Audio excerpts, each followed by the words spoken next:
माझी ज्ञानोबा माऊली, खरं तर माऊलींचा तसा स्वभाव नसताना सुद्धा ज्ञानेश्वरीमध्ये प्रतिज्ञा करतात, एक क्रांतिकारी प्रतिज्ञा माऊली करतात.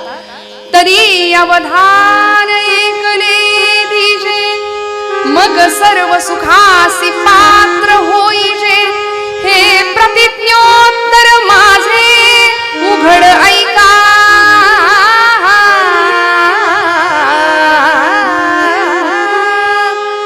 हे प्रतिज्ञोत्तर माझे उघड ऐका. माऊलींनी प्रतिज्ञाच केली. हा खरं तर तुकोबांचा स्वभाव आहे, ज्ञानोबांचा हा स्वभाव नाही. पण आपल्या स्वभावाच्या विरोधात जाऊन ज्ञानोबा एक क्रांतिकारक प्रतिज्ञा करतात.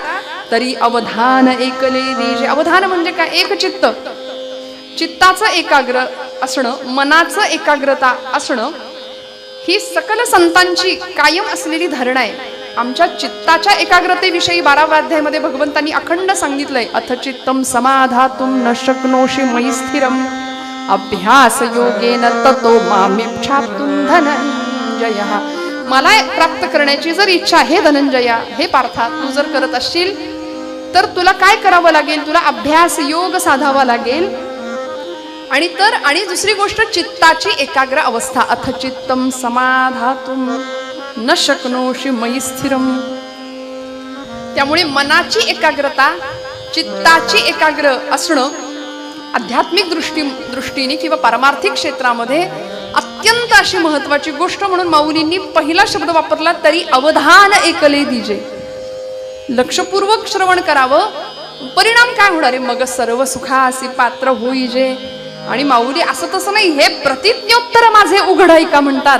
मी प्रतिज्ञा घेऊन सांगतो की नवविधातली सर्वश्रेष्ठ असलेली श्रवण नावाची भक्ती ही तुम्हाला सगळ्या सुखाची प्राप्ती करून देईल. मिळतं की नाही सुख इथं? सगळी सुख मिळतात की नाही? तर खरं सांगा, कीर्तनामध्ये सुख मिळतं.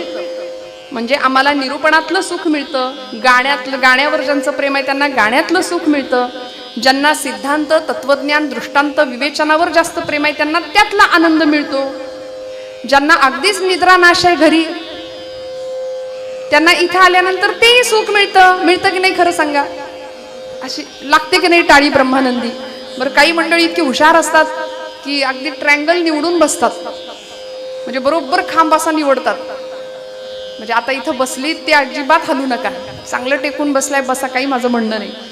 पण काही मंडळी अशी जागा हेरून बसतात की आम्हाला चपला पण दिसल्या पाहिजेत, देव पण दिसला पाहिजे आणि कीर्तनकार पण दिसला पाहिजे.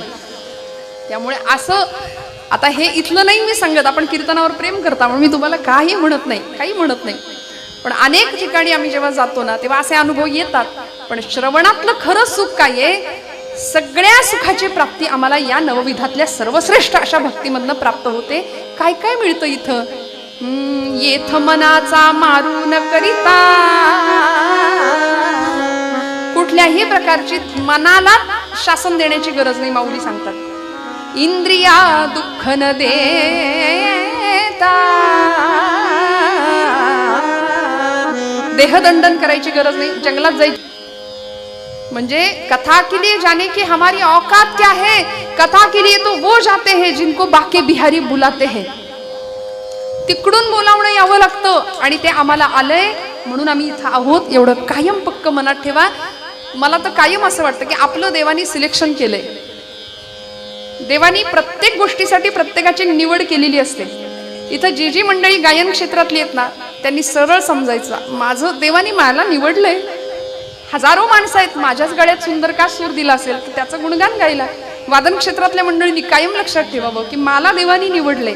आपण सगळे इथं आहोत ना, आपलं देवानी सिलेक्शन केलंय. मी किती ठरवलं ना आज नकोच कीर्तन करायला, पण लोक आग्रह करतात कारण ती देवाची इच्छा आहे की इथं यायचं, कीर्तन करायचं, गपचूप आनंद घ्यायचा कीर्तनाचा आणि नामस्मरणाचा. त्यामुळे होय अंग हरिरूप अशी परिणती कीर्तन भक्तीतनं होते. कीर्तन चांग होय अंग हरिरूप. आम्ही आमचे राहत नाही. 2 तासाच्या कीर्तनामध्ये एक क्षण असा येतो की आम्ही आमचे राहत नाही. मग अशा अखिल कोट ब्रह्मांड नायकाच्या ठिकाणी ज्यावेळी आम्ही कृतज्ञता भावाने वंदन करतो तिथे शरण जातो. शरण कसं जायचं? अन्याश्रयाणाम त्यागहा इति अनन्यता असं म्हटलंय नारद भक्ती सूत्रामध्ये. देवर्षी नारद म्हणतात कुठल्याही आश्रयाचा त्याग आणि एकच आश्रय भगवंत चरणाचा. त्या आश्रयाजवळ जावं, अनन्य भावाने तिथं लोटांगण घालावं आणि सगळी सुख दुःख तिथं बोलावीत. तिथं सांगावी. प्रपंचिक माणसाला सुख दुःख सांगायला जायचं नाही. जाऊ देवाची या गावा, घेऊ तेथेची विसावा, तेथेची विसावा, घेऊ तेथेची विसावा. जाऊ देवाची या गावा, घेऊ तेथेची विसावा. हो तेथेची विसावा, देव तेथेची विसावा. देवा सांगू सुख दुःख, देवा सांगू सुख दुःख, देव निवारील भूक. देवा सांगू सुख दुःख, देव निवारील भूक. देव निवारील भूक, देव निवारील भूक.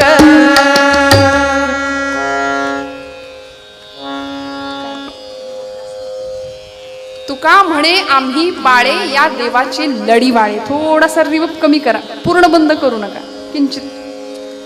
पंढरीनाथ भगवान की. महाराज म्हणाले जाऊ देवाची या गावा, घेऊ तेथेची विसावा. देवा सांगू सुख दुःख, देव निवारील भूक. देवाला सुख सांगायचं असेल तर त्यालाच सांगायचं, दुःख सांगायचं असेल तर त्यालाच सांगायचं. संसारी माणसाला सुख आणि दुःख सांगायच्या भानगडीत पडायचं, कारण संसारी माणसं अजून ट्रॅफिक वाढवतात. बघा ना, तुम्ही सरळ सांगा ना, जा ना, कसं काय चाललंय, बरं आहे का हो? समोरनं उत्तर येतं, बरंच म्हणायचं. माझं उत्तम चाललंय असं म्हणणारी माणसं खूप कमी आहेत.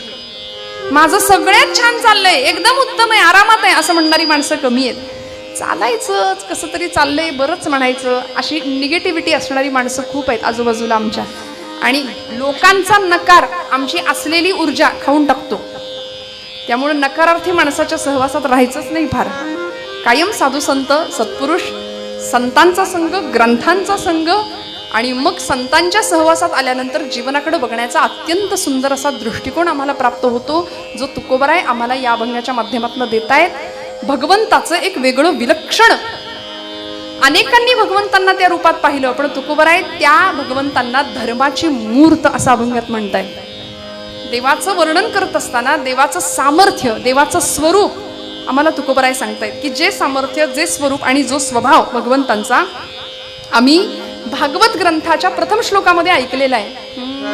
सच्चिदानंद रूपाय विश्वोत्पत्त्यादि हेतवे तापत्रय विनाशाय श्रीकृष्णाय वयं नमः.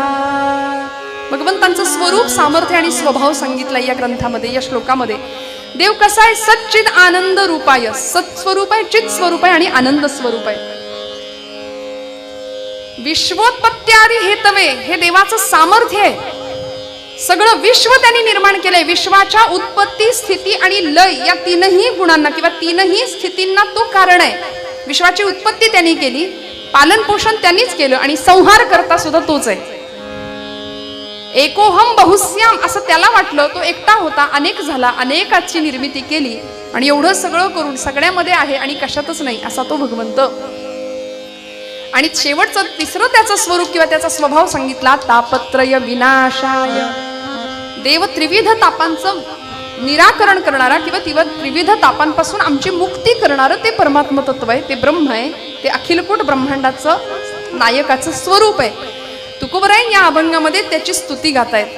एखाद्याची स्तुती तेव्हाच गावी लागते. आता व्यवहारामध्ये सुद्धा आपण असंच करतो, एखाद्याकडून काही आपलं काम असेल किंवा काम साधायचं असेल तर आपण त्याची स्तुती गातो. बाबा तुझ्यासारखं माणूस मिळणार नाही, तू आहेस म्हणून. चार बायका एकत्र जमल्या, आपण म्हणतो तुला म्हणून सांगते ग बाई, तू आहेस म्हणून. तुझ्यासारखा स्वभाव कुठं बघितलं नाही, जरा 100 रुपये देते का ग? एखाद्याची स्तुती करावी. आता तुकोबरायांची अशी भावना नाहीये, पण भगवंत षड्गुणैश्वर्य संपूर्ण आहे, गुणाचा स्वामी आहे, तो गुणाधीश आहे भगवंत, गुणा संपन्न असलेला परमात्मा आहे. मग त्याचे गुण तुकोबराय आधी गातात आणि मग पुढच्या सगळ्या चरणांमध्ये महाराज त्यालाच गोड असं मागणं मागतायत, गोड मागणी करतायत, की देवा तू कसा आहेस? तू धर्माची मूर्त आहेस, धर्माची तू मूर्ती. तुझं सामर्थ्य असं आहे, पाप आणि पुण्य या सगळ्याचा लेखाजोखा तुझ्याकडे आहे. किंबहुना आम्ही काय करावं? सकल विश्वावर तुझी सत्ता असल्या कारणाने आमचं पापही तुझ्या हातात आहे आणि आमचं पुण्यही तुझ्या हातात आहे. वस्तुतः हाच प्रश्न भगवद्गीतेमध्ये लक्ष देऊन ऐका, अर्जुनाने भगवंतांना विचारला होता की देवा, तू असं म्हणतोस विभूती योगामध्ये इंद्रियाणाम मनश्चास्मी, सकल इंद्रियांच्या मध्ये मन म्हणजे मी आहे. तर मग मला सांग, अथ केन प्रयुक्तोयम पापंचरति पुरुषः अनिच्छन्नपि वार्षणेय बलादीव नियोजितः. जर मन म्हणजे तू असशील तर अथ केन प्रयुक्तोयम पापंचरति पुरुषः. माणूस पाप का करतो? आणि पाप शरीर नाही करत, पाप मन करतं. आधी मनात पाप वासना किंवा पाप भावना येते आणि मग शरीराकडून कर्म घडतं. मग देवा, जर मन म्हणजे तू असशील तर मनुष्य पाप करतो, मग या पापाची जबाबदारी तू घ्यायला तयार आहेस का? तेव्हा भगवंत आपले हात वर करतात, हे बघ, तुमचा त्या पापाशी माझा संबंध नाही आणि पुण्याशी संबंध नाही, मी निराळा आहे सगळ्यापासून. का? रजस्तवश्च मनसो वंश दोषा उदारतो. ते मन रजतमांच्या आहारी जातं आणि पाप करतं. मग मी कुठे आहे? अत्यंतिक सात्विकताच्या ठिकाणी आहे, तिथं मी आहे, असं भगवंत गीतेमध्ये सांगतात. आणि हे तुकोबांना ज्ञात आहे, कारण महाराजांची गाथा किंवा महाराजांचे अभंग हे असे तसे नाही आले. महाराज म्हणतात, पाहिली पुराणे धांडोळीली दरुशने. आम्ही असं तसं नाही बोलत, मनाला येईल ते वेदांचा तो अर्थ आम्हासीच ठावा, इतरांनी वाहवा भार माथा. त्यामुळे अनेक प्रकारची पुराणं शास्त्र ढुंडाळून आम्ही मग हा वेदांचा अर्क तुमच्यापर्यंत आणून ठेवलाय की भगवंताचं असं स्वरूप, त्याची अशा स्वरूपामध्ये स्तुती केली की आता धर्म हा शब्द जिथं येतो ना, तिथं पाप आणि पुण्य, विधी आणि निषेध, हे करावं आणि हे करू नये, हे आपोआप येतं. त्याच्यामध्ये अनस्यूतच आहे. म्हणून भगवंताचं वर्णन करताना तुकोबराई प्रथम चरणामध्ये करतायत, धर्माची तू मूर्ती. देवा, मी तुला मागायला आलोय, तू कसा आहेस? तू धर्माची मूर्त आहेस. परमात्मा गोपाल कृष्ण असू दे, पंढरीनिश परमात्मा असू दे, अगदी सगळेच अवतार आमचे ज्यावेळी अवतार घेतात, दशावतार आपल्याला माहिती आहेत, भागवतामध्ये 24 अवतारांच्या कथा आहेत. हे सगळे भगवंतांचे अवतार कशासाठी अवतार घेतात? त्या अवतारामागचं एकच रहस्य भगवद्गीतेमध्ये भगवंतांनी सांगितलंय, परित्राणाय साधूनां विनाशाय च दुष्कृतां धर्म संस्थापनार्थाय संभवामि युगे युगे. पुन्हा पुन्हा संभव, पुन्हा पुन्हा गर्भवास, पुन्हा पुन्हा युगायुगांमधून मी अवतार का घेतो? तर याचं एकच कारण आहे, धर्मरक्षावया अवतार घेसी आपुल्या पाळीसी भक्तजना अंबऋषीसाठी जन्म सोशी येले दुष्ट निर्दाळिले किती एक. मी पुन्हा पुन्हा अवतार, पुन्हा पुन्हा जन्म का घेतले? तर धर्माचं रक्षण करण्याकरता. साक्षात धर्मच भगवंतांच्या रूपाने प्रत्येक वेळी अवतीर्ण झाला. म्हणून तुकोबराय सांगतात की तू देवा असा तसा नाही, तू साक्षात धर्माची मूर्त आहेस. आणि वसिष्ठ मुनी भगवान प्रभू रामचंद्रांना सांगतात, रामो विग्रहवान धर्म. रामप्रभू साक्षात धर्माची मूर्त आहे. आणि रामप्रभूंचा हा उत्सव आहे. काय प्रभूंचं रूप आहे? तुलसीदासांनी वर्णन केलं, श्रीरामचंद्र कृपालु भजवन हरण. राम लावण्य रूपी. तुकोबराय सांगतात, तू धर्माची मूर्त आहेस. आणि आता धर्म म्हटलं की पाप आणि पुण्य तुझ्या हातात आहे असं म्हणायला हरकत नाही. देवा, तू धर्माची मूर्त आहेस. 500 वर्ष प्रभू रामचंद्र साक्षात धर्म सिंहासनावर बसायला वेळ लागला. या भारताच्या इतिहासामध्ये बाबरी मशिदीचा इतिहास आपण जाणतो. इतक्या दिवसांनी, इतक्या वर्षांनी प्रभूंना सिंहासनावर बसवलं. 2024 साली साक्षात धर्म सिंहासनावर बसला. त्या प्रभू रामचंद्रांना 14 वर्षाचा तरी वनवास, पण इथं 500 वर्ष प्रभूंना लागली हो गादीवर बसायला. बरं, प्रभू गादीवर बसले, पण समाजामध्ये नको ती मंडळी पुन्हा एकजूट व्हायला सुरुवात झाली नाही का? म्हणून आम्ही भगवं भगवं भगवं करता करता जातीपातीमध्ये इतके विभागले गेलो, किंबहुना संतांना सुद्धा जातीत वाटलं. ज्ञानोबराय अमुक एका जातीचे, तुकोबराय अमुक एका जातीचे, सौतामाळी अमुक एका जातीचे, गोरोबा काका अमुक एका जातीचे, कान्होपात्र अमुक एका. सगळ्या संतांना जातीत वाटलं आणि आम्ही मातीत जायची वेळ आली की आता नाही का? सगळ्यांना जातीत वाटायला लागलो आम्ही. कधी कधी छत्रपती शिवप्रभूंची शिवजयंती झाली, आता मध्ये तिथीनी झाली, तारखेनी झाली, मोठ्या प्रमाणात सोहळे साजरे झाले. पण राजांना म्हणावंसं वाटतं, राजे माफ करा, तुम्ही मराठा या शब्दाची जी व्युत्पत्ती किंवा व्याप्ती मांडली होती ना स्वराज्यामध्ये, त्या शब्दाचा अत्यंत चुकीचा अर्थ आम्ही लोकांनी घेतला. मराठा म्हणजे आम्ही फक्त 96 कुडी 92 कुडी एवढंच म्हणत बसलो. पण तुमच्या लेखी मराठा या शब्दाचा अर्थ होता जो भगव्यासाठी लढतो तो मराठा, जो भगव्याखाली धरातीर्थी पडण्याची तयारी ठेवतो तो मराठा. जो धर्मासाठी मरतो, प्राणांची बाजी लावतो, तो मराठा. आमच्या पुण्याचे आचार्य अत्रेंनी व्याख्या केली, खरं मराठा कुणाला म्हणायचं, खरा मराठी माणूस कुणाला म्हणायचं. अमुक कुळामध्ये जन्माला आलो म्हणून मराठा नाही. अहो, छत्रपतींच्या सैन्यासाठी लढणारा प्रत्येक मावळा हा मराठा होता. आणि मावळे 18 पगड जातीचे होते. अमुकच जातीतला मावळा छत्रपतींनी हेरून नाही घेतला. 18 पगड जातीचे मावळे स्वराज्यासाठी प्राणांची बाजी लावून, प्रसंगी जीव देण्याची तयारी ठेवून एक एक रत्न हिरा माझ्या छत्रपतींनी निवडला होता. ते मराठा म्हणजे फक्त मराठा नव्हते, त्या जातीचे नव्हते. 12 मावळातले 18 पगड जातीचे सर्व लोक मावळे म्हणून आले आणि त्यांनाच समर्थ म्हणतात, मराठा ती तुका मेळवावा, महाराष्ट्र धर्म वाढवावा. त्यामुळे धर्माच्या एका छताखाली ही 18 पगड जातीतली 12 मावळातली मंडळी एकत्र येतात.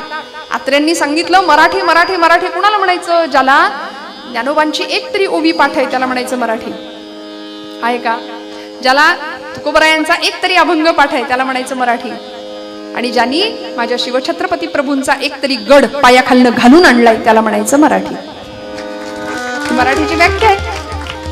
मग आम्ही याच्यात बसत असू ना तर आम्ही मराठी आहोत, छत्रपतींच्या व्याख्येनुसार, समर्थांच्या व्याख्येनुसार.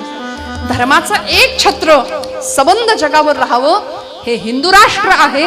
आणि हिंदुत्वाची खरी गरज किंवा हिंदुत्वाची खरी संकल्पना तुमच्या माझ्या रक्तात पेरली जावी, याकरता स्वराज्याचा घाट होता, याकरता संतांचे विचार होते. आणि म्हणून तुकोबराय सांगतात, देवा धर्माची तू मूर्ती. कुठला धर्म, धर्माची व्याख्या सांगितली, धारणात धर्म संयुक्त सधर्म इति निश्चय, तस्या धारण संयुक्त धर्मो धारयते प्रजा असं म्हटलंय. धर्मो रक्षति रक्षतः, धर्माचं जो रक्षण करतो त्याचं रक्षण धर्म करतो. धर्म प्रजेची धारणा करतो. सकाळी उठल्यापासून रात्री झोपेपर्यंत आम्ही जे जे कर्म म्हणून करतो त्याला धर्म असं म्हटलंय. विधी निषेधात्मक एक व्यवस्था आहे आपली. जीवन जगत असताना अमुक अमुक गोष्ट करावी आणि अमुक अमुक गोष्ट करू नये, त्याला आम्ही धर्म असं म्हणतो. धर्माच्या अनेक व्याख्या आम्हाला सांगितल्या. ज्यावेळी यक्ष प्रकरणामध्ये कुंती मातेला तहान लागली आणि त्यांचा तो अज्ञातवासात असणारा काळ, सगळ्यात कनिष्ठ पांडव होता सहदेव. तो म्हणाला, आई मी तुझ्यासाठी पाणी घेऊन येतो. तो गेला पाणी आणायला. एका सरोवराजवळ गेला, स्वच्छ पाणी होतं. कमंडलू पाण्यामध्ये बुडवला, पाणी घेऊन निघणार. एवढ्यात त्याच्या कानावर बातमी आली, माझ्या प्रश्नांची आधी उत्तर दे, मग तुला माझ्या तळ्यातलं पाणी घेऊ देतो.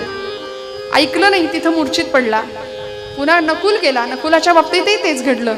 अर्जुन गेला, भीम गेला, सगळ्यांच्या बाबतीत तेच घडलं. सगळ्यांच्या कानावर आकाशवाणी आली होती की माझं ऐकल्याशिवाय, माझ्या प्रश्नांची उत्तरं दिल्याशिवाय तुला या तळ्यातलं पाणी घेता येणार नाही. ऐकलं नाही. शेवटी धर्मराज युधिष्ठिर त्यांनाच म्हणायचं, जो युद्धी स्थिर आहे त्याला युधिष्ठिर म्हणायचं. जो युद्धी स्थिर. आजही तुमच्या माझ्या आयुष्यामध्ये रोज युद्धाचे प्रसंग आहेत की नाही? रोज आहे. म्हणजे काय आपण ढाल तलवारी घेऊन लढतोय का? नाही हो.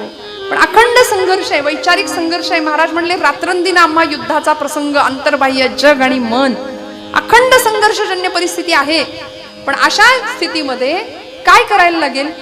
धर्मराजांनी सगळ्या आपल्या 4ही भावंडांना पाहिलं. एखाद्याने आकांतांडव केला असता, तलवार काढली असती, लढण्यासाठी सज्ज झाला असता, पण हात जोडले आणि युधिष्ठिरांनी प्रार्थना केली, हे स्थानदेवतांनो, हे ग्रामदेवतांनो, हे जलदेवतांनो, जो कोणी तुम्ही असाल, कृपया माझी ही 4ही भावंड इथं कुठलाही अपराध नसताना मृतवत पडलेली आहेत, ज्याने कुणी हे काम केले तो कृपया माझ्या समोर येईल काय?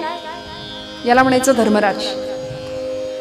इतक्या नम्रतेने बोलल्यानंतर मग तो यक्षराज प्रकट होतो. महाभारतामध्ये हा प्रसंग आहे. आणि मग यक्षराज धर्माला अत्यंत सुंदर असे प्रश्न विचारतात. त्यातला एक प्रश्न होता, राजा धर्माची दिशा काय असावी? खरा धर्म कुणाला म्हणायचं? काय असावी धर्माची दिशा? धर्मराजांनी एकाच शब्दात उत्तर दिलं होतं, धर्माची दिशा म्हणजे संत. संत आम्हाला धर्माची दिशा दाखवतात आणि संतांनी दाखवलेल्या मार्गालाच आम्ही धर्म असं म्हणतो. आज आमच्या या धर्मावरती अनेक प्रकारचे आक्रमण, हजारो वर्षांच्या परंपरेने, हजारो वर्षांचा इतिहास आहे. नुसते मुघल आले का?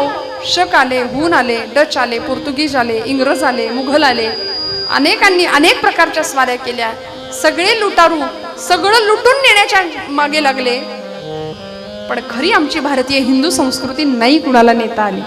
ती आमच्या रक्तात रोमात भिनलेली आहे, नाही नेता आली. का?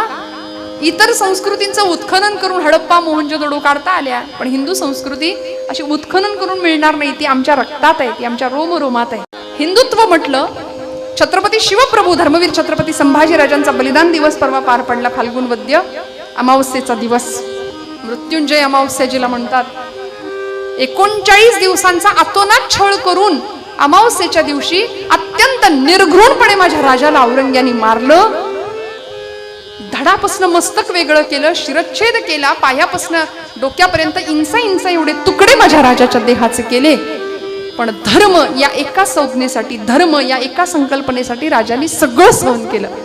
माझ्या शिवछत्रपती नावाच्या पित्यानी, माझ्या बापानी निर्माण केलेलं स्वराज्य चढतं वाढतं ते साधं सुद्धा नाही. ते प्रतिपाश्चंद्र लेखे व वर्धेशणूर विश्ववंदिता शाह सुनो शिवसैषा मुद्रा भद्राय राजते या न्यायानी प्रतिपदेच्या चंद्रकोरी प्रमाणे चढणारं वाढणारं माझ्या वडिलांनी निर्माण केलेलं राज्य हे मी राखणार नव्हे. पुत्र कसा होता, धर्म काय पद्धतीने रक्षण केलं असेल धर्माचं. वडिलांनी वाढवलेलं राज्य पुढच्या 9 वर्षाची फक्त कारकीर्द संभाजीराजांची, 9 वर्ष 9 महिने राज्यावर बसले होते गादीवर. या 9 वर्षामध्ये वडिलांनी निर्माण केलेलं स्वराज्य 1 नाही 2 नाही 5 पटीने वाढवलं. याला म्हणायचं पुत्र भावाईसा गुंडा, ज्याचा तिन्ही लोकी झेंडा. आमची पोरं वडिलांनी मिळवलेलं सगळं घालवतात. वडील म्हणतात आम्हाला मिळालं नाही, आमच्या पोरांना मिळावं म्हणून कमवून ठेवतो. परवा एका आजोबांना विचारलं, म्हणले एवढी चिंता का करताय तुम्ही, का बरं चेहऱ्यावर चिंता आहे, 7 पिढ्या बसून खातील एवढं तुम्ही कमवून ठेवले. ते म्हणले बाई ग 8वी पिढी काय खायली याची चिंता लागली. आम्ही कशाची चिंता करतो. चिंता चिता समायुक्ता बिंदू मात्रम विशेषतः सजीवम दहते चिंता निर्जीवम दहते चिता. एका अनुस्वाराचा फरक आहे.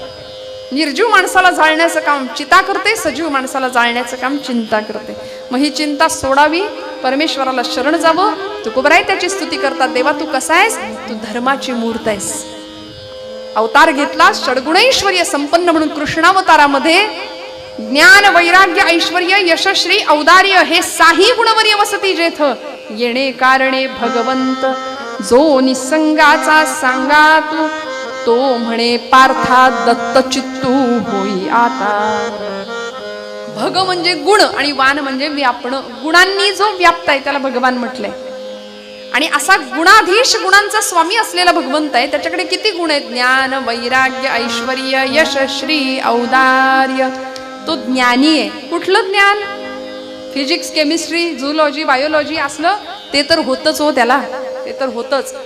पण आत्मस्वरूपाचं ज्ञान असणं अध्यात्मशास्त्राच्या दृष्टीने महत्वाचं आहे ना. मी कोण, स्वतःला कायम प्रश्न विचारत राहायचे, who I am who I am who I am. बघा ना, विचारलं का कधी आपण स्वतःला प्रश्न, मी कोण.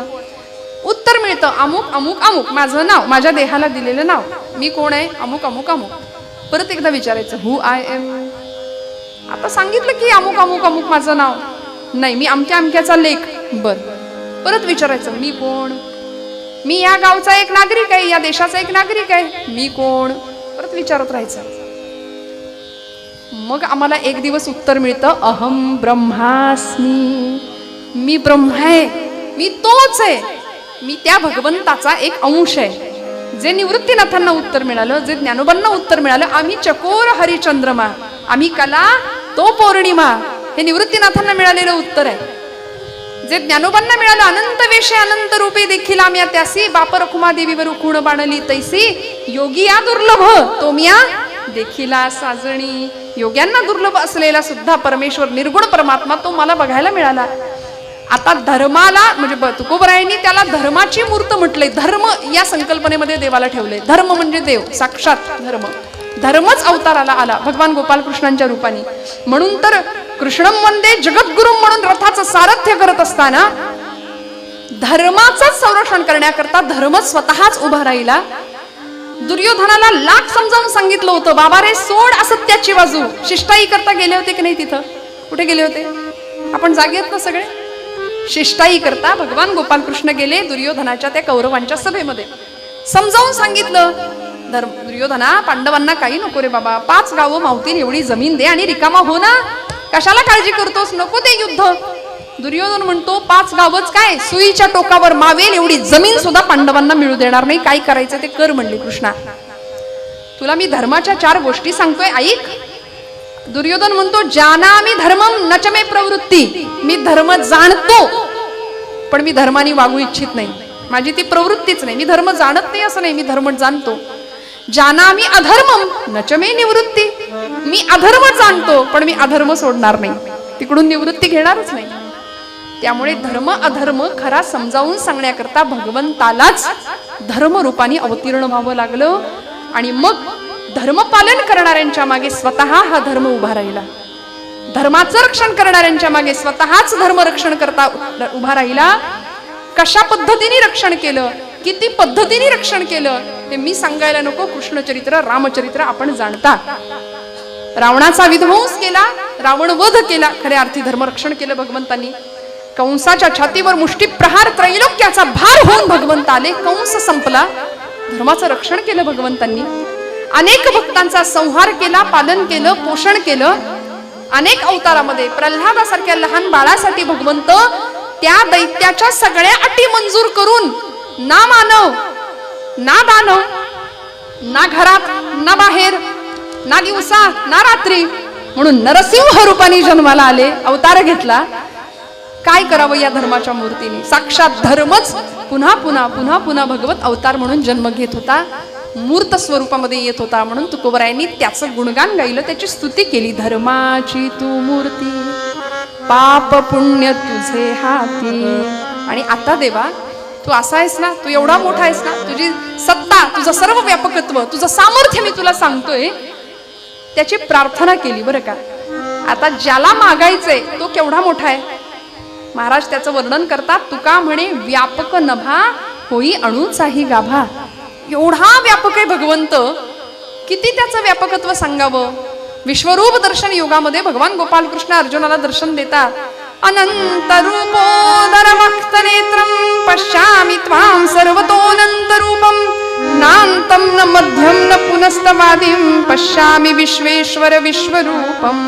अनंत बाहूदर वक्त नेत्रम, आधी नाही अंत नाही मध्य नाही, काहीच कळेना त्याचं. अखिल कोट ब्रह्मांडाचा नायक, केवढी मोठी व्याप्ती आहे त्याची. तुकोबा म्हणतात तू आकाशा इतका विशाल आहेस आणि अणोरणीयान महतो महियान असं श्रुती सांगते. म्हणजे मुंगी होऊन मुंगीच्या देहात राहतोस आणि हत्ती होऊन हत्तीच्या देहात राहतोस, हे तुझं सर्व व्यापकत्व आहे. मग अशा भगवंताला मागायचंय, मग मागणं सुद्धा तसंच नको का, मागणं तसंच मागितलं पाहिजे ना.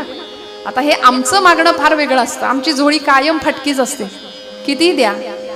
वास्तविक त्यांनी आम्हाला इतकं दिलंय बरं का, पण तरी सुद्धा आमचं मागणं काही केल्या संपतच नाही. जुनं भावगीत मी बऱ्याचदा म्हणते, आपण सगळ्यांनी ऐकलं असेल कदाचित. जे वांछिले ते तू दिले. किती देतो तू, इच्छा करा तो कल्पतरू आहे. इच्छा करायचा अवकाश भगवंत देतात. अशक्य ही शक्य करतील स्वामी. जे वांछिले ते तू दिले, कल्पद्रुमा हे आदिमा हे अंतिमा हे आदिमा हे अंतिमा. जे वांछिले ते तू दिले, कल्पद्रुमा हे आदिमा हे अंतिमा. वा वा, काय सामर्थ्य आहे त्याचं.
दाता असलेला भगवंत आम्ही कितीही मागायला गेलो तरी आमची झोळी कायम फाटकी असते. आम्हाला कितीही त्यांनी दिलं तरी सुद्धा, पण त्याच्याकडे काय मागायचं असतं. खरं सांगू का, पेशवाईतली एक गोष्ट आमचे जुने कीर्तन नारदी कीर्तनामध्ये शक्यतो हा दृष्टांत बऱ्याचदा सांगायचे. पंडिती काव्य ज्याला म्हणतात बरं का, डोंगर पोखरून उंदीर काढणे, बऱ्याच जणांनी ऐकलं असेल. काय, पेशवाईच्या काळामध्ये पेशवे सरकार असे निघालेत रस्त्यानी आणि थंडीचे दिवस, एक असा रस्त्यावर माणूस बसलेला आहे. आता दाता कोण आहे म्हटल्यानंतर काय मागितलं पाहिजे. तुकोबारायांना ठाऊक आहे, देणारा सर्वज्ञ सर्वसाक्षी सर्वशक्तिमान भगवंत आहे. मग त्याच्याकडं मी काय मागितलं पाहिजे, म्हणून तुकोबाराय पुढचं मागणं मागतातच आहे. पण देणारा कोण आहे याची ओळख होणं फार गरजेचं असतं. मग काय मागितलं जावं, ते पेशवे असे निघाले होते रस्त्यानी. एक माणूस असा थंडीने कुडकुडत त्या कठ्ठ्यावर बसलेला आणि पेशव्यांनी त्याला विचारलं, बाबा रे काही तुला हवं आहे का, काही मदत हवी आहे का. तो म्हणाला हो हो, आणि त्यांनी मागायला सुरुवात केली. येथे सह्याद्री कन्या पतिसुत ललना यौवना माझी जेव्हा रामस्त्री नाम काना त्यजुनी उरत जे पीडिते फार आम्हा हस्ती हस्तैंद्र वृंदांतक मुख रिपुचे नाम पूर्वार्ध नाही याला स्मासुतेशा अरि अनुज सखी स्वल्पही येत नाही. पंढरीनाथ महाराज की जय. आता याचा सगळ्याचा अर्थ मी थोडक्यात सांगते, आपण टेन्शन घेऊ नका अजिबात. येथे सह्याद्री कन्या पतिसुत ललना यौवना माझी जेव्हा. आता पटपट पटपट जागे असेल तर मला उत्तर दे, ते रिवर्ब बंद करावं. पंढरीनाथ महाराज की जय. येथे सह्याद्री कन्या, सह्याद्री पर्वत आहे, पर्वताची कन्या कोण कोण बोला ना, तुम्ही जागे. आपली ओळख नाही का, तुम्ही नाराज आहे का माझ्यावर. हा म्हणा ना. येथे सह्याद्री कन्या, सह्याद्री कन्या म्हणजे पर्वताची मुलगी. कुणाला म्हणता येईल, कुणाला, जी पर्वतातून उगम पावते ना ती कोण, नदी. याला पंडिती काव्य म्हणायचं बरं का. सह्याद्री कन्या पती सुत ललना, तिचा पती म्हणजे कोण, बोला पटपट, पूर्वरंग संपवायचंय पटकन आपल्याला. येथे सह्याद्री कन्या पती, तिचा पती समुद्र. नदी कुणाला जाऊन मिळते, समुद्राला. पती सुत, आता त्याचा पुत्र कोण, समुद्राचा पुत्र कोण. येथे सह्याद्री कन्या पती सुत. अडकली आपली गाडी इथं बरं का. आता सांगा पटकन, त्याचा पुत्र कोण. बरं जाऊ दे, आपण सगळे आपले ते दिवस आठवा बरं जुने. लक्ष्मी कौस्तुभ पारिजात कसुरा. आठवलं का आपलं आपलं सगळ्यांना. धन्वंतरी, काय पुढे, चंद्रमा. तो जो चंद्र आहे की नाही, तो समुद्रातून आला म्हणून तो त्याचा पुत्र. हा, समुद्रातून निर्माण झाला तो पुत्र. मग येथे सह्याद्री कन्या पती सुत. इथपर्यंत आलो आपण, चंद्रापर्यंत उत्तर आलं. ललना, चंद्राची ललना कोण, चंद्राची बायको कोण, शर्वरी असं म्हणतात. रात्री, रात्र जी आहे ना ती चंद्राची ललना समजली जाते. येथे सह्याद्री कन्या पती सुत ललना यौवना माझी जेव्हा. रात्र यौवनामध्ये येते म्हणजेच मध्यरात्र होते. पहिल्या ओळीचा अर्थ आहे मध्यरात्र झाली आहे. पहिल्या ओळीचा अर्थ आहे मध्यरात्र झाली आहे. दुसरी ओळ, येथे सह्याद्री कन्या पतिसुत ललना यौवना माझी जेव्हा रामस्त्री नाम काना त्यजुनी उरत जे पीडिते फार आम्हा. रामस्त्री, रामाची स्त्री सीता. नाम काना, सीता या नावातला एक काना आहे तो काढून टाका, काय उरतं, सीत. हा, रामस्त्री नाम काना त्यजुनी उरत जे पीडिते फार आम्हा. सीत म्हणजे, आता उकडते सोडून दे आपण, सीत या शब्दाचा अर्थ आहे थंडी. दुसऱ्या ओळीचा अर्थ आहे थंडी खूप वाजतीये. पहिल्या ओळीचा अर्थ आहे मध्यरात्र झालीये, थंडी खूप वाजतीये. आता हे साधं बोलता आलं असतं की नाही, पण हे पंडिती काव्य यालाच म्हणायचं. पुढची ओळ आहे, हस्ती हस्तैंद्र वृंदांतक मुख रिपुचे नाम पूर्वार्ध नाही. हस्ती म्हणजे हत्ती, हत्तींचे कळपच्या कळप. हस्ती हस्तैंद्र म्हणजे हत्तींचा तो राजा आहे ना, तो हत्तीचे कळप सुद्धा, त्यांचा वृंद म्हणजे कळप सुद्धा ज्याला घाबरून पळतात असा कोण आहे. हस्ती हस्तैंद्र, बरोबर आहे ना, सिंहाला घाबरून हत्ती सुद्धा पळतो, हत्तीचे कळप पळतात, जंगलचा राजा असलेला. वृंदांतक मुख रिपुचे, आता सिंहाचं मुख असं मुख आहे, असा कोण आहे? हस्ती हस्तैंद्र वृंदांतक मुख, सिंहाचं मुख आहे असा कोण आहे? आता मगाशी ज्याचं उदाहरण सांगितलं, नर सिंह भगवंत आपले. हस्ती हस्तैंद्र वृंदांतक मुख रिपुचे, त्याचा रिपू, नरसिंहाचा रिपू कोण? कशा करता, कुणाला मारण्याकरता नरसिंहाने अवतार घेतला? हिरण्यकश्यपू. नाम पूर्वार्ध नाही, म्हणजे हिरण्य आणि कश्यपू या नावातला पूर्वार्ध नाही. पूर्वार्ध म्हणजे हिरण्य, हिरण्य काढून टाकलं. हिरण्य म्हणजे सोनं. श्री सुक्तामध्ये आपण ऐकतो, ओम हिरण्यवर्णाम हरिणीम सुवर्ण रजतस्त्रजाम. हिरण्य म्हणजे सुवर्ण, सोनं नाही म्हणजे थोडक्यात पैसा नाही, संपत्ती नाही आमच्याकडे. पहिल्या ओळीचा अर्थ आहे मध्यरात्र झालीये, दुसऱ्या ओळीचा अर्थ आहे खूप थंडी वाजते, तिसऱ्या ओळीचा अर्थ आहे पैसा नाही, कांबळं विकत घ्यायला. आणि मग शेवटचा अर्थ आहे, या लागी क्ष्मा सुतेशा अरी अनुज सखी स्वल्पही येत नाही. क्ष्मा, संस्कृतमध्ये क्ष्मा हा शब्द पृथ्वीला, धरणीला वापरतात. क्ष्मा म्हणजे पृथ्वी. या लागी क्ष्मा सुतेशा, पृथ्वीची सुत म्हणजे कोण? धरणीतनं कोण, कुणाचा जन्म झाला? बघा बाबा, आहेत ना सगळे जागे. सीता, तुम्ही म्हणाल हे कधी संपायचं? तिच्या धरणीतून सीतेचा जन्म झाला. सीत ईशा, सीतेचा ईश म्हणजे कोण? पती. तिचा पती कोण? सीतेचा पती राम. अरी, रामाचा अरी. या लागी क्ष्मा सुतेशा अरी, रामाचा अरी म्हणजे शत्रू कोण? रावण. अनुज, रावणाचा अनुज, अनुज म्हणजे धाकटा भाऊ कोण? कुंभकर्ण. चालेल ना, कुंभकर्ण. अनुज सखी, आणि त्याची सखी कोण? कुंभकर्णाची सखी निद्रा, कायम तो निद्रेत असायचा ना. स्वल्पही येत नाही, पंढरीनाथ महाराज की हुश झाले एकदाची.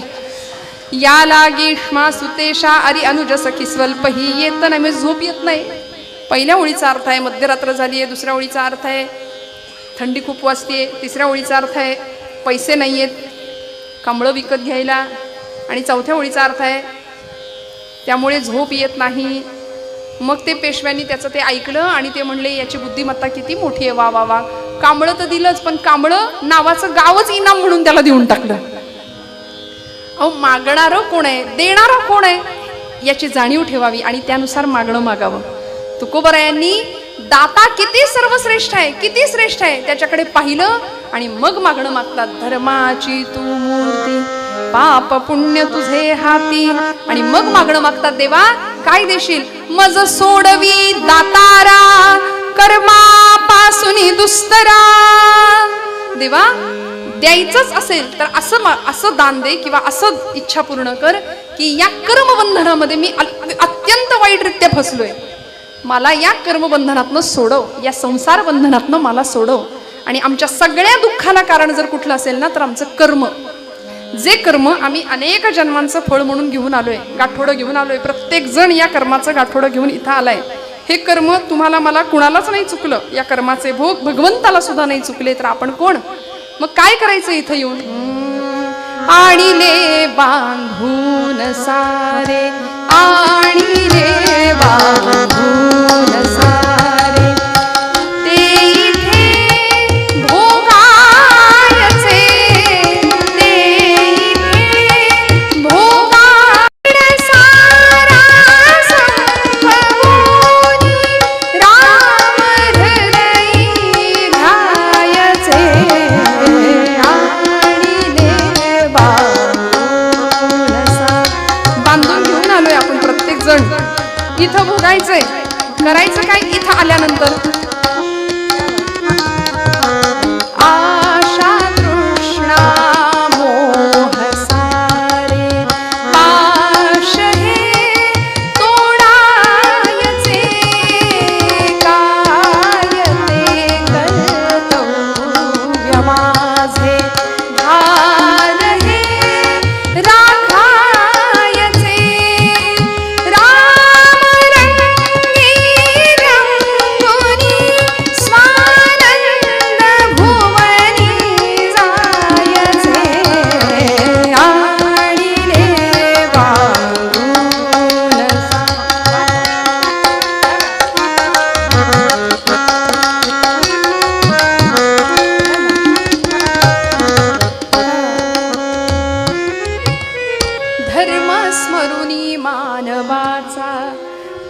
सकळा द्यायचे, काय ते कर्तव्य माझे, भान हे राखायचे. जे जे बांधून आणलेलं कर्माचं गांड सरकतोय. अरिस्टॉटल म्हणायचा change is the only constant thing. या जगामध्ये स्थिर काय असेल तर बदल. बदल ही एकमेव अशी गोष्ट आहे की जी स्थिर आहे. अखंड बदलत राहतो आपण, अखंड बदलत राहतो. संसार परिवर्तनशील आहे, अखंड परिवर्तन होत राहतं. आणि मग या संसारामुळे, या कर्मबंधनामुळे आम्ही असे गुरफटलो याच्यामध्ये की आम्ही दुःखाला कारण ठरलो. आमच्या वाट्याला दुःखच यायला लागलं वारंवार. साधी गोष्ट आहे, आम्ही संसाराला धरलंय की संसाराने आम्हाला पकडलंय? झोप आली का? हा, काय म्हणणं आहे आपलं? संसाराला आपण धरलंय. जुना दृष्टांत सांगितला जायचा, तुकोबरायांचं त्याच्यावर प्रमाण सुद्धा आहे. एका राजाने एक माकड पाळलं होतं आणि त्या माकडाची परीक्षा घेण्याकरता राजा प्रधानाला घेऊन जंगलात गेला. एका झाडाच्या डोलीमध्ये मुठभर फुटाणे त्यांनी टाकले आणि माकडाला सांगितलं, म्हणजे माकडाला आता ते फुटाणे दिसले तसं ते माकड आपोआप धावत गेलं आणि त्या झाडाच्या डोलीमध्ये त्यांनी हात घातला. फुटाणे भरून मूठ भरून फुटाणे घेतले आणि आता बाहेर हात काढायला लागला तर तो हात काही बाहेर येईना. हाताचा आकारमान वाढलं. मूठ भरली फुटाण्यांनी. गरज काय होती? मूठ सोडण्याची. मूठ सोडली असती, हात आपोआप बाहेर आला असता. पण ते शेवटी माकडच. म्हणजे ही माकडाचीच गोष्ट आहे बरं का. ते माकड मूठ काही केल्या सोडायलाच तयार नाही. संसाराला आपण धरलंय की आपण संसाराला धरलंय, हा प्रश्न आहे आपला. त्या माकडाला कळेनाच, अरे मूठ सोड, हात आपोआप बाहेर येईल. पण मूठ सोडायला तयार नाही. गरज होती मूठ सोडण्याची. राजाने युक्ती केली, प्रधानाला सांगितलं, एक पेढ्यांचं ताट आणून ठेवा बरं, माकडाला दिसेल अशा अंतरावर. त्या माकडाला दिसेल अशा अंतरावर पेढ्यांचं भलं मोठं ताट आणून ठेवलं. ते माकड बरं का, पेढ्यांकडे पाहतंय पण मूठ काही सोडेना. पेढ्यांकडे लक्ष आहे, पेढ्यांकडे पाहतंय, मूठच सुटेना त्याची. गरज काय होती? मूठ सोडण्याची. हात आपोआप बाहेर आला असता. फुटाणे श्रेष्ठ की पेढे श्रेष्ठ? पेढे मिळाले असते ना, पण पेढ्यांकडे पाहतंय पण फुटाणे सोडायला तयार नाही. मग राजाने एक युक्ती केली, पोत भरून फुटाणे आणून ठेवले त्याला दिसेल अशा अंतरावर. मग मूठ सुटली. बघा, त्यापेक्षा म्हणजे मिळालेल्या सुखापेक्षा सर्वोच्च सुख आम्हाला प्राप्त होतंय. नश्वर अशा प्रापंचिक सुखापेक्षा साक्षात भगवत परमात्म्याचं सुख संतांनी आम्हाला दिलंय. सर्व सुखाचे आगर बाप रखुमा देवी बरो. तुका म्हणे माझे हेच सर्व सुख पाहिन श्रीमुख आवडीने. सगळं सुख तिथं विटेवर वाट पाहतय ना आपली, हे कळतंय.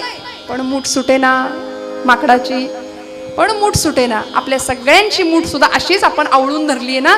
संसार सुटत नाही. कर्मबंधनामध्ये इतके अडकलो, कर्माचे भोग भोगतोय. पण हे कर्मभोग सुद्धा शिथिल करण्याचे काम परमात्मा करू शकतो. या कर्मबंधनातनं सुद्धा सुटका करण्याचं काम परमात्मा करू शकतो. म्हणून तुकोबराय सांगतात, दुस्तर असं कर्मबंधन माझ्या मार्गात आलंय, त्या कर्मबंधनातनं माझी मुक्तता कर परमेश्वरा. मज सोडवी दातारा कर्मापासून दुस्तरा. करिसी माझा अंगीकार. मला स्वीकार भगवंता, माझा अंगीकार कर. जसा गणिका असलेल्या कान्होपात्रेचा सुद्धा तू अंगीकार केलास. ध्रुव बाळाला, प्रल्हादाला, सुदाम्याला सगळ्यांना जवळ केलंस. एका कुब्जेला सुद्धा तू कृपा केलीस. अनेक भक्तांचा उद्धार केलास. तसा माझा सुद्धा अंगीकार कर. आणि मग तुकोबराय सांगतात, जीवीच्या जीवना तुका म्हणे नारायणा. पंढरीनाथ भगवान की. तू माझ्या जीवाचा सुद्धा जीव आहेस. जीवीच्या जीवना, माऊलींची सुद्धा विरहिणी आहे. जीवीची या जीवा, प्रेम भावाची या भावा. तुझ वाचुनी केशवा बडे. जीवीची या जीवा, जीवीची या जीवा. म्हणजे वाजू की नको, वाजू की नको, वाजू की नको म्हणतोय ते देवालाही कळलं नाही पाहिजे. खणखणीत नाम घ्यावं, खणखणीत टाळी वाजवावी. मी कशाला? माझं जात ग फिरते बहुत,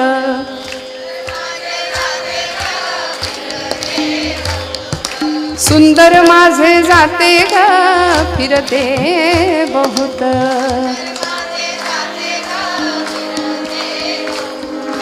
ओव्या गाऊ कौतुके तू ये रे बा विठ्ठला.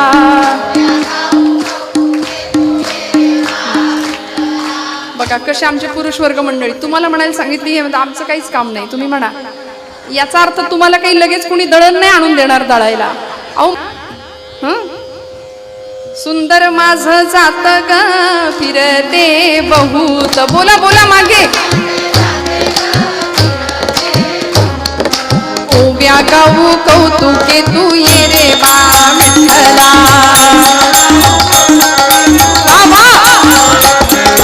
ये रे बा विठ्ठला. हो ये रे बा विठ्ठला. ये रे बा विठ्ठला तू ये रे बा विठ्ठला. ये रे बा विठ्ठला तू ये रे बा विठ्ठला. ये रे बा विठ्ठला तू ये रे बा विठ्ठला.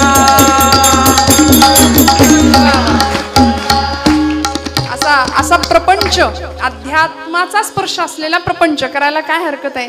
जनाबाईंचा होताच नव्ह.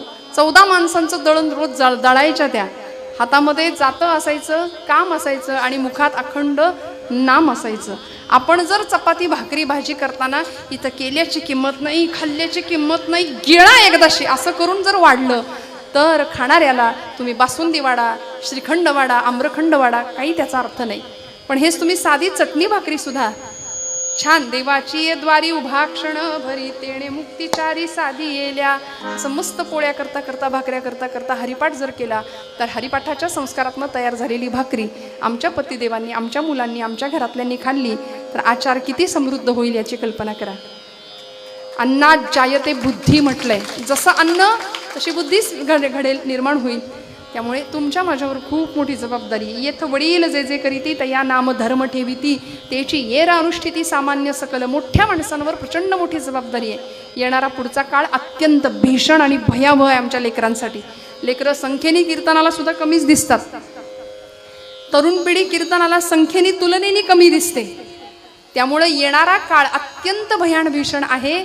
याकरता आम्ही जागरूक असणं, सजग असणं अत्यंत महत्त्वाची, काळाची खूप मोठी गरज आहे. श्रोते हो, धर्मस्वरूप परमेश्वराला भजणं आणि त्याच्याकडं जे मागायचंय तेच मागणं. बघा तो दाता आहे, तो द्यायला बसलाय, पण काय मागायचं याचा विवेक आम्हाला संत चरित्र आणि महापुरुषांची, सत्पुरुषांची चरित्र शिकवतात. महाभारतातला असाच एक प्रसंग आहे. माझ्या हातातल्या उर्वरित वेळेमध्ये सांगण्याचा प्रयत्न करते. नारदीय पठडीचं एक खूप सुंदर आख्यान आहे. आपण सगळ्यांनी कधीतरी कदाचित ऐकलंही असेल. अर्थात नवीन काहीच नसतं, सगळंच सगळ्यांनी ऐकलेलं असतं बऱ्यापैकी, कारण तुम्ही बहुश्रुत आहात, सगळ्यांचं ऐकता. पण अतिशय सुंदर अशा पदांच्या माध्यमातून जुन्या कीर्तनकारांनी बहार आणि रंगवलेलं असं हे आख्यान आहे. महाभारतातली अशी एक व्यक्ती आहे की ज्या व्यक्तीची भक्ती ही जगाला दाखवण्याकरता नव्हती, जगाला दिसणारी नव्हती, पण परमात्मा गोपालकृष्णाला मात्र प्रिय होती. असे राजा शंतनूचे आणि गंगेचे पुत्र, गंगापुत्र पितामह भीष्म, गांगेय असं त्यांचं नाव, देवव्रत असं त्यांचं नाव. पितामह भीष्म भगवान गोपालकृष्णांची निस्सीम भक्ती करावी, जगाला दाखवणारी भक्ती नव्हती, वरवर दिसायला साथ होती अधर्माची. हस्तिनापूरच्या सिंहासनाशी एकनिष्ठ असलेले पितामह भीष्म प्राण गेला तरी चालेल पण सिंहासनाशी असलेली निष्ठा सोडणार नाही अशी प्रतिज्ञा केली होती. भीष्म प्रतिज्ञा होती. अधर्म समोर घडताना पाहत होते पण तरी सुद्धा कुरुकुलाची, कौरव पक्षाची साथ सोडली नाही पितामह भीष्मांनी. पण हृदयामध्ये मात्र अधिष्ठान अखंड धर्माचं. धर्माची तू मूर्ती, पाप पुण्य तुझे हाती. अखंड धर्माचं अधिष्ठान हृदयामध्ये. त्याच धर्म भावनेला धरून प्रत्येक कर्म हातून घडत होतं. वरवर दिसायला लोकांना अधर्माची साथ आहे असं वाटत होतं, पण भगवंताचं अधिष्ठान कायम हृदयाशी. भगवंतांनी अखंड समजावून सांगितलं दुर्योधनाला, पण दुर्योधन ऐकलं नाही. दोघंही मदत मागण्याकरता आले होते द्वारकेला भगवंतांना. दुर्योधन सुद्धा आला होता आणि अर्जुन सुद्धा आला होता. युद्धासाठी मदत पाहिजे भगवंता तुझी. दुर्योधनाला नारायणी सेना सगळी दिली भगवंतांनी. सेना घेऊन दुर्योधन निघून गेला आणि अर्जुनाला भगवंत व्यंग करत कुचेष्ठेने थोडं विचारत होते, त्याला चिडवत होते की म्हणाले, अर्जुना हार निश्चित है तेरी, हरदम रहेगा उदास. अरे माखन तो दुर्योधन ले गया, केवळ छास बची तेरे पास. झालं ना, सगळं सैन्य दुर्योधन घेऊन गेला. कसा जिंकायचास तू, कसा धर्माचा विजय व्हायचा, परीक्षा घेत होते अर्जुनाची. पण भक्त कसा असतो बघा, मी धर्मासोबत आहे नव्हे, साक्षात कृष्णच धर्मरूपाने माझ्या सोबत आहे. धर्माची तू मूर्त, पाप पुण्य तुझ्या हाती. अर्जुनाने सांगावं भगवंता, अरे भगवंत म्हणत होते हार निश्चित है तेरी, हरदम रहेगा उदास. माखन तो दुर्योधन ले गया, केवळ छास बची तेरे पास. अर्जुन हसत होता. अर्जुन म्हणाला, देवा जीत निश्चित है तेरी, दास नहीं हो सकता उदास. जीत निश्चित है मेरी, दास नहीं हो सकता उदास. अरे माखन लेकर क्या करूं, जो माखन चोर है मेरे पास. मला काय गरज आहे म्हणाले दुर्योधनाच्या त्याच्या ते सैन्याची. जाऊ दे ना, मरू दे तिकडं, पण तू जिथे आहेस ना तिथे धर्म आहे. धर्म जिथे आहे तिथे विजय आहे. धर्माचं रक्षण केलं की धर्म आपला रक्षण करणार आहे. आणि हे जे कुरुक्षेत्रावर होणार आहे ते धर्माचं युद्ध होणार आहे. इथं तू आहेस म्हणजे धर्माचा विजय आहे. देवा इतका विश्वास भगवंतावरती, शिष्टाई करता गेलेले भगवंत अर्जुनाला दुर्योधनाला खूप समजावून सांगत होते, पण ऐकलं नाही. शेवटी धर्मयुद्ध निश्चित झालं. कुरुक्षेत्रावर रणसंग्राम सुरू झाला. कौरवांची सेना पांडवांची सेना सज्ज झाली. भगवंतांची नारायणी सेना कौरवांच्या बाजूने लढतीये. स्वतः अखिल कोट ब्रह्मांडाचा नायक अर्जुनाच्या रथाचं सारथ्य करतायत. अर्जुन, पार्थ, धनंजय हातामध्ये शस्त्र घेऊन लढण्यास सिद्ध आहे. 18 अध्यायी गीता अर्जुनाच्या निमित्ताने तुम्हाला मला भगवंतांना सांगावी लागली, कारण समोरचा रणसंग्राम पाहिला. समोरचे आपलेच नातेवाईक आप्तेष्ट पाहिले आणि हातपाय गळून गेले हो त्याचे. हातात शस्त्र गळून पडलं आणि म्हणाला, देवा सिदंती मम गात्राणी मुखंच परिशिष्यती. माझे हातपाय गळून पडले, शस्त्र गळून पडते, घशाला कोरड पडली, मी करू लढू तरी कसा. आणि असा गर्भगळीत झालेला अर्जुन, त्याला भगवंत सांगतात, हतो वा प्राप्सेसी स्वर्गम जित्वा वा भोक्षसे महिम. रणांगणावर धारातीर्थी पतन पावलास तर अर्जुना स्वर्गात जाशील, आणि जिंकलास तर धर्माचं राज्य आहे ते तुझं हे लक्षात ठेव. प्रचंड मोठी ताकद अर्जुनाला मिळाली गीतेच्या माध्यमातून. आणि शेवटच्या अध्यायात अर्जुन सांगतात, नष्टो मोह स्मृतिर्लब्ध्वा तत्प्रसादान मय्याच्युता स्थितोस्मि गतसंदेह करिष्ये वचनम तव. सगळा संदेह संपला देवा, आता लढायला सिद्ध आहे मी. आणि मग लढाई सुरू झाली, धर्मयुद्ध सुरू झालं. 5ही पांडव 100 कौरवांना भारी पडत होते, कारण धर्म साक्षात लढत होता या बाजूने. अधर्माची साथ कोणीच नव्हतं देत. आणि अशा वेळी 9 दिवस झाले आज युद्धाला सुरू होऊन, 9 दिवस. आणि 9व्या दिवशीची संध्याकाळ. कुरुकुलाचे म्हणजे कौरवांचे सेनापती पितामह भीष्म कौरवांच्या बाजूने लढतायत, आणि इकडे अर्जुन उभा आहे भीष्मांच्या विरुद्ध लढण्याकरता. म्हणजे आजोबा आणि नातू यांच्यात युद्ध चालू आहे. अर्जुनाने काही क्षणाच्या पराक्रमाने सगळ्यांचे डोळे दिपवून टाकले आणि सगळ्यांना खात्री वाटली की अर्जुनाचा विजय होणार. पितामह भीष्म आज संपणार बहुतेक, पण ते इच्छामरणी होते. पितामह भीष्म संपणार अशी खात्री सगळ्यांना वाटावी.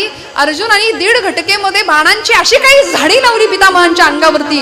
सर्वांगाला जखमा झाल्या, सर्वांगामध्ये बाण घुसलेले, एक एक बाण असा बाजूला काढत होते. रक्तबंबाळ झालेला देह. पण पितामह भीष्मांना अत्यंत धन्य वाटत होतं की माझा नातू अर्जुन स्वतः समोर उभा आहे. त्याचा पराक्रम धनुर्विद्येतला पाहतायत आणि त्याच्या रथाचं सारथ्य करणारा अखिल कोट ब्रह्मांडाचा नायक भगवान द्वारकाधीश गोपाल कृष्ण. धन्य वाटत होतं पितामहांना. तिथूनच नमस्कार करत होते. संध्याकाळ झाली, सूर्यास्ताची वेळ जवळ आली. सगळ्यांना वाटलं पितामह भीष्म संपणार, पण युद्धशास्त्राच्या नियमानुसार सूर्यास्त झाला की युद्ध थांबवावं लागायचं. मध्ये 1 दिवस मिळायचा. त्या दिवसात सगळं तिथलं रक्ताचा चिखल, मेलेली सगळी ती प्रेत सगळं उचलून बाजूला करायचं. परत मध्ये 1 दिवस ठेवून पुढचा दिवस युद्ध. असं ते युद्ध चाललेलं. आणि 9व्या दिवशीची ते संध्याकाळ सगळ्यांना वाटलं पितामह संपणार, पण त्या दिवशी सूर्यास्त झाला, युद्ध थांबवावं लागलं. सगळे आपापल्या शिबिरात निघून गेले. अर्जुन सुद्धा आपल्या शिबिरात निघून गेला. पण सगळीकडे अर्जुनाच्याच पराक्रमाचं गुणवर्णन चालू होतं.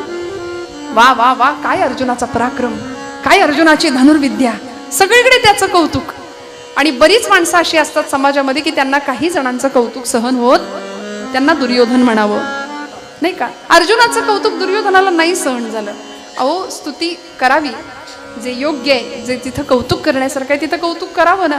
अर्जुनाचा पराक्रम पाहिला, त्याचं कौतुक सगळे करतायत, ते काही सहन झालं नाही. सगळ्यांना आनंद झाला, पण त्याला मात्र वाईट वाटलं. पितामह भीष्म आपल्या शिबिरात गेले होते, सर्वांगाला जखमा झाल्या होत्या, औषध पाणी करत होते. पण या मात्र दुर्योधनानी तातडीची इमर्जन्सी बैठक बोलवली, गुप्त बैठक. आणि बघा ना, 5000 वर्षापूर्वीपासूनचा इतिहास आहे आपला. आदल्या रात्रीच मतं बदलतात की नाही, अजून सुद्धा गुप्त बैठका होतात की नाही लगेच. अहो काय पक्षनिष्ठा पक्षनिष्ठा, आज मी तुम्हाला पक्षनिष्ठेविषयी सांगतो, तुमचा कितवा पक्ष असं विचारायची वेळ येते. मग कार्यकर्त्यांना पण प्रश्न पडतो, विठ्ठला कोणता झेंडा घेऊ हाती, गाणं लिहायला लागला अवधूत गुप्तेला. त्यामुळे 5000 वर्षापूर्वीचा हा इतिहास. दुर्योधनाने गुप्त बैठक बोलवली आणि या बैठकीला कोण कोण होतं कवी वर्णन करतात. कर्ण, शकुनी, दुःशासन आणि चौथा दुर्योधन. म्हणती कवण्या मिसे करून पांडुनंदन जिंकावे.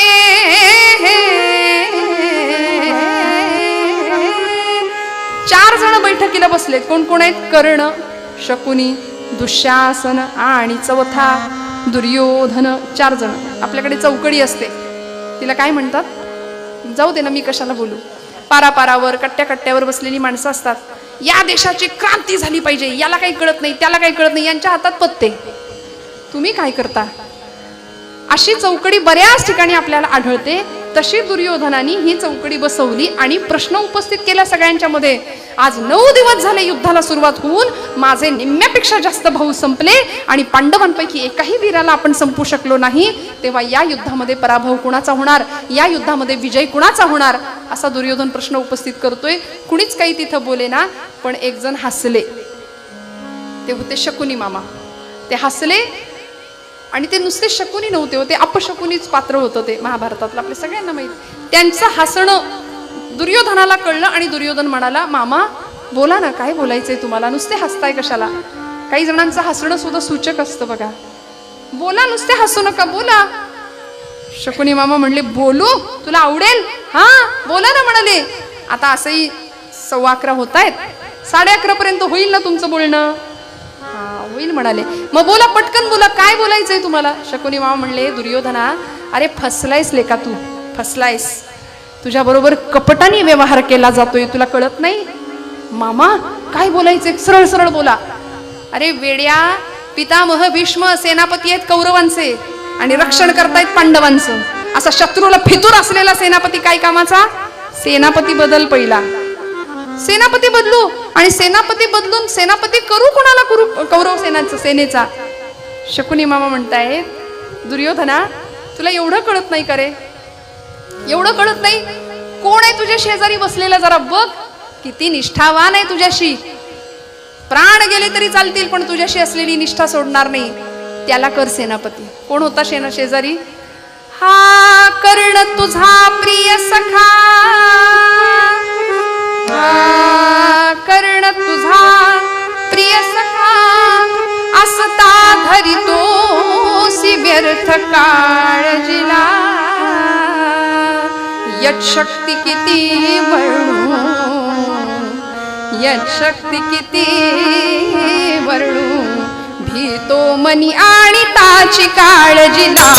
रामा राम राम हरे हरे रामा राम राम राम हरे हरे रामा राम राम राम सीतापते रामा राम राम राम नमोत्तम रामा राम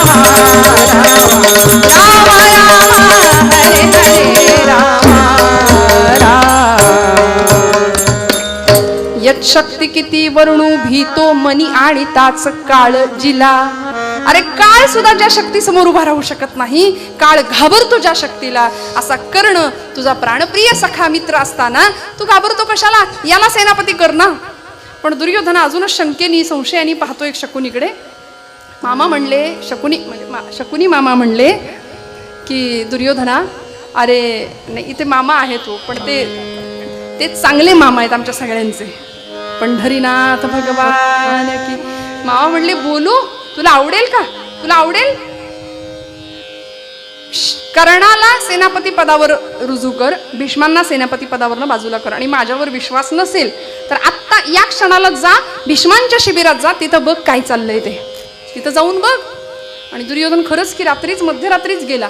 पितामह भीष्मांच्या शिबिराच्या बाहेर उभा राहिला आणि कानावर शब्द बाहेर पडले, श्रीकृष्ण गोविंद हरे मुरारे, हे नाथ नारायण वासुदेव, प्रद्युम्न दामोदर विश्वनाथ, मुकुंद विष्णू भगवन नमस्ते, गोपाल कृष्ण भगवान की. आणि भीष्मांच्या मुखातनं श्रीकृष्ण परमात्म्याचं नामस्मरण ऐकलं आणि मामांचं बोलणं दुर्योधनाला पटलं.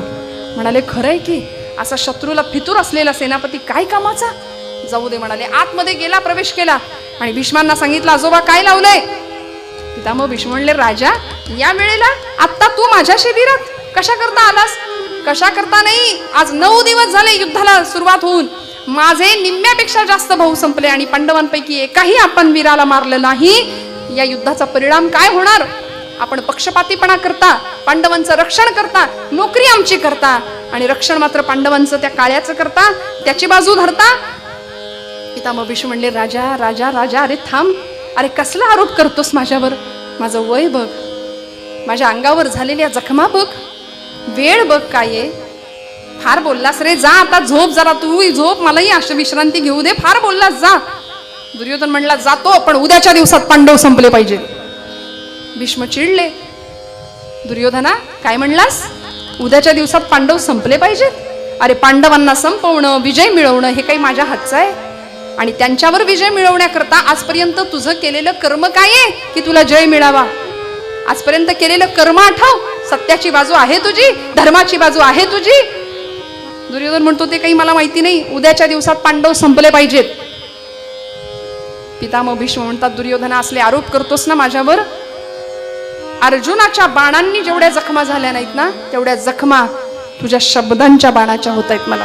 आणि खरंय श्रोते हो, शब्दाची जखम शस्त्राच्या जखमेपेक्षा भयानक असते. शस्त्राची जखम भरून निघते, पण म्हणून शब्दांनी कुणाला दुखवू नये असं म्हणतो ना आपण.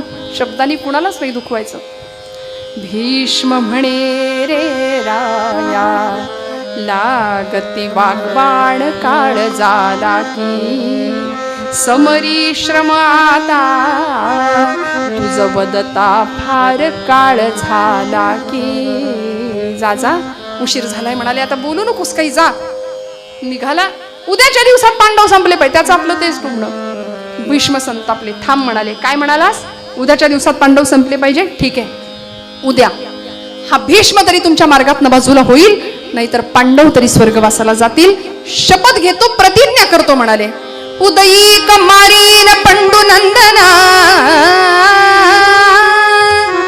नाही तरी देईन आपुले प्राण, हे देहांत प्रायश्चित्त घेईन, सत्य जाण राजेंद्रा. उद्या पांडव संपतील, नाहीतर हा भीष्म तुमच्या मार्गातनं बाजूला होईल. निष्पंडवी पृथ्वी करेन अशी भीष्मांनी दुहेरी प्रतिज्ञा घेतली. पांडव तरी संपतील, नाहीतर मी तरी संपेन. तेव्हा याला बरं वाटलं. चला म्हणाला, हुश, आपलं काम झालंय. निघाला. त्याला असं वाटलं आपलं बोलणं कुणीच ऐकलं नाही, पण ऐकलं. अखिल कोट ब्रह्मांडाचा नायक कोण होतो. त्या द्वारावरती भीष्मांच्या शिबिराच्या त्या दारावर उभा होता एक पहारेकरी, एक दूत होता. कोण होता तो. तिथे होता एक दूत माधवाचा, तिथे होता एक दूत माधवाचा, तिथे होता तिथे होता तिथे होता एक दूत माधवाचा, तिथे होता एक दूत माधवाचा. सेविकौरव परिपक्ष पांडवाचा, सेविकौरव परिपक्ष पांडवाचा, तिथे होता एक दूत माधवाचा, माधवाचा, माधवाचा. भगवान गोपाल कृष्णांचा दूत त्यांनी लगेच बातमी पोहोचवली. अर्थात तो अखिलकोट ब्रह्मांडाचा नायक, नटधारी नटनायक, त्याला काय अवघड होतं कळणं. तिथपर्यंत बातमी पोहोचली. पांडवांच्या शिबिरात बातमी पोहोचली. एवढंच नाही, पांचाली, याज्ञसेनी, द्रौपदीपर्यंत बातमी पोहोचली. आणि मग मात्र या द्रौपदीने धावा केला भगवान गोपाल कृष्णांचा. बघा, साक्षात आजोबा पितामह भीष्म प्रतिज्ञा करतायत आपल्या पतींना मारण्याची. एक सौभाग्यवती स्त्री द्रौपदी सीता तारा मंदोदरी सताम पंचकन्याम स्मरे नित्यम वेदवाणी प्रवर्तते. ही द्रौपदी याज्ञसेनी होती, योजनगंधा होती. आपल्या पतींवर संकट येणार हे कळता क्षणी ती शांत नाही बसली, भगवान गोपालकृष्णांचा धावा केला. हे भगवंता चाल, हे गोपालकृष्णा धाव. नारायणा रमा रमणा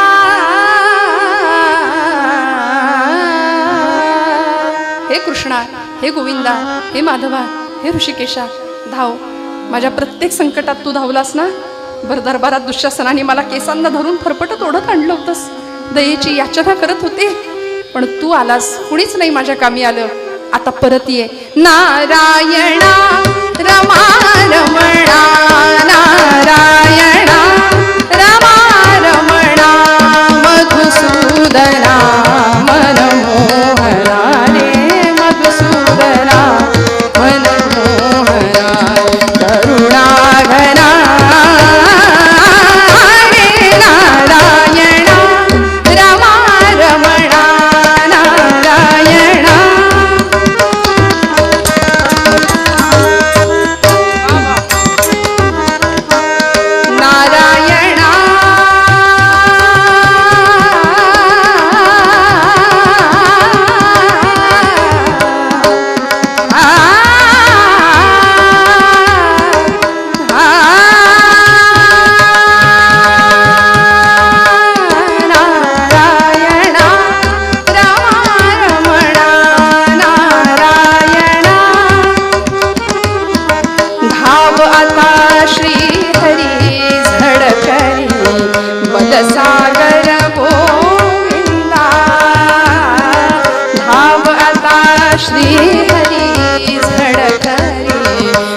सागर गोविंदा धावता श्री हरी झडकरी बलसागर